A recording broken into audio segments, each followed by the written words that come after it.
Is it permissible to prescribe horse flesh to a person suffering from anemia? Yes. Horse flesh is not haram. No. It is not advisable to eat horse's flesh, but it is not haram. It was only made haram on Yehud, because the Holy Quran is very specific on this, on the type of hooves they have. One single hoof, which is more closer to human nail. So horse has got that. So that is why Yehud were told not to eat the flesh of horse. But the Muslims are nowhere forbidden to eat the flesh of horse. But the horse is a very respectful animal, a noble animal, which Hazrat loved so much that after understanding the nature of the horse, why it was created, it will be meaningless and rather a despicable act to start eating the flesh of horses.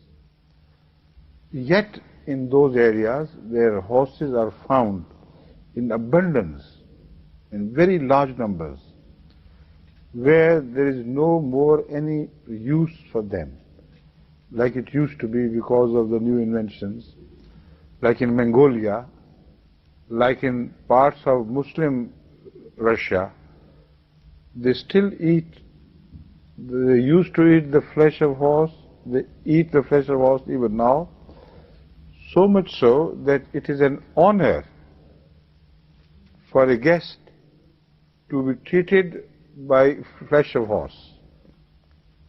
It's more expensive than other flesh. And if guests go there, they treat them with special favor and honor.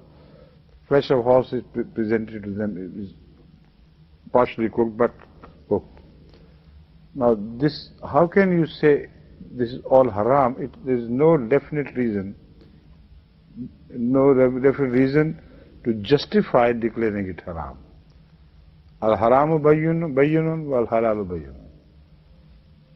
Bainahuma al-mustashabihat. So at worst you can call it belonging to the field of mutashabih, but it is not haram. But is it good for someone suffering from anemia? It may, I don't know, because they tell us, I have inquired from those who have eaten the flesh of horse and do it as a regular practice. Visitors from Kazakhstan and Uzbekistan, etc. And they tell me, and also I think one of the visitors who went from here to these areas to tour all these countries, he told me that he himself tasted it. Although in the beginning it was very difficult, he felt like vomiting, but after tasting it he realized that it was a very tasteful flesh. And they say, according to him, it's good for health.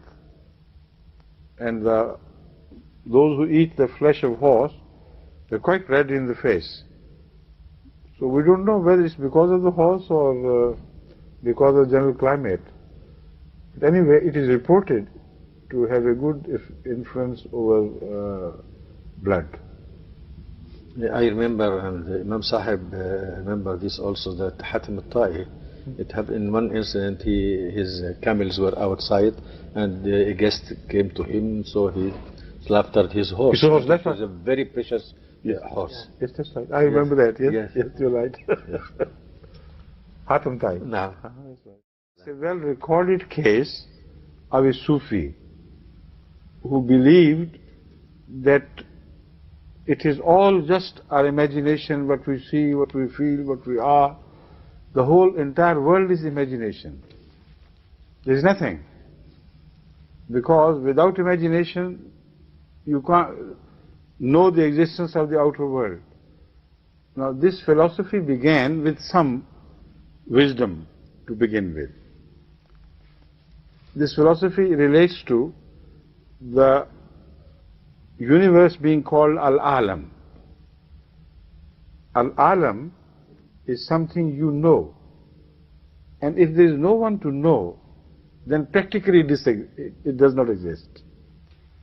So it is a time-old question which has been debated among the philosophers, that is there a reality outside reality, or is it just our thought?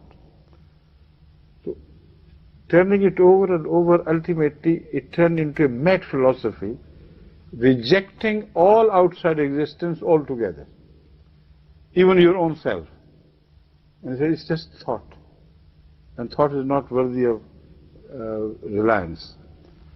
So one Sufi appeared at the time of a Muslim emperor in his state, and he started, deceiving all others. Everything is thought. Don't do anything.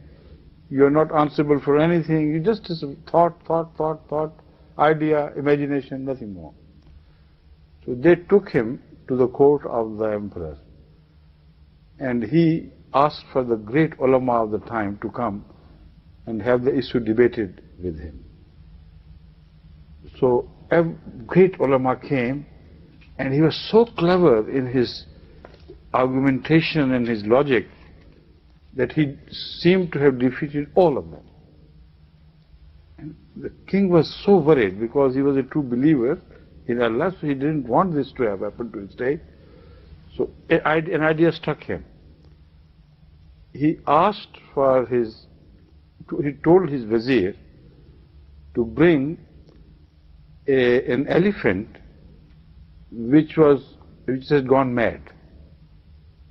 And mad elephants are very ferocious. He said, let everybody else clear. Sorry. It's not my imagination, it's happening. He asked to clear the arena outside the palace, and said, what I'm going to do is, you release the elephant from the other side, and I'll release the Sufi from this side, and let's see what he does.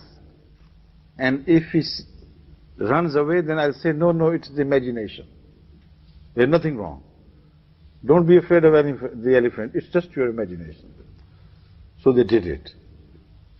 So he was walking, very confidently, jubilating his great victory over the ulama. Then suddenly appeared that mad elephant. He started running backwards, at the top of his speed. So the king shouted from the top of his palace, "O Sufi, don't run away. It is just imagination." He said, "O king, I'm not running, it is your imagination."